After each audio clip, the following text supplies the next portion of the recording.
first stop was lender.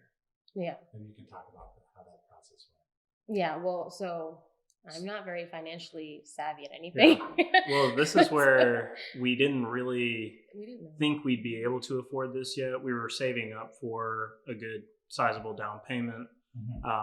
And when it came to us liking this house, it was a little bit faster than we had maybe planned on buying a home, just because of that down payment piece. But then we came across something called a physician loan, which kind of allowed us to make a little bit lower of a down payment, but then still not have to pay PMI and get a decent interest rate as well. So that was key. Right? Yeah, it was so key. Because with how interest rates were ticking into the 7s, when we all started the process, and to be able to get ones you said, I think it was like 5.7. Yeah, especially for like the type of loan that we got, right? Like I think physician loans. So I guess, so you kind of explained what it was, but we started off just looking at regular lenders and conventional loans because we didn't know that that was an option for us. So I think it's an option for anyone who's either a dentist or a doctor in any way, right? You just it needs to be your first home that you're buying. And then that was key with getting this house. Like I said, we didn't think we would be able to afford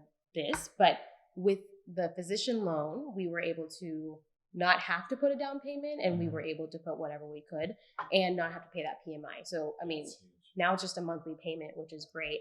But then you brought up a good point during the process, which was to try not to go with the big banks, because we've gone with big banks for like our regular stuff, and we have found the same issues where it's Monday through Friday. They usually close office before I even get out of work. You know what I mean? So that was hard. And then there's really not a lot of continuity. Like you don't have the same person you're working with or you're calling every time.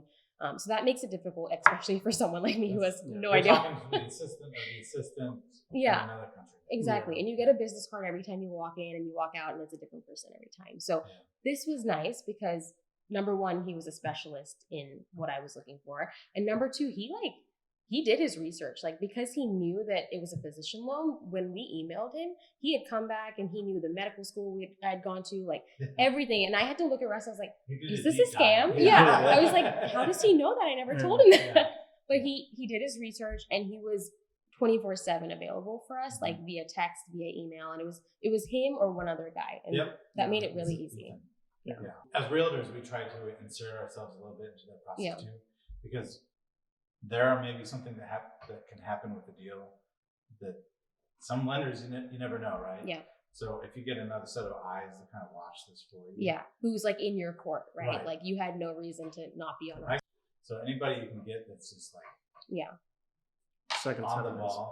And on your case, right? And that was nice about you and Maria too, is like there were times that you were talking to our lender even without us, and then you were getting back to us. So in times that we were at work or couldn't handle something, like there was a constant triangle of communication going on, and we felt comfortable because we were constantly communicating, you know? It's pretty vital. I mean, if we're going to earn a commission, we have to add value. Yeah. And you want someone who's competent and has been through this enough times that they know what's going to happen, what's coming around the corner. Yeah. And for first time home buyers, what are the odds? Yeah. They would know that.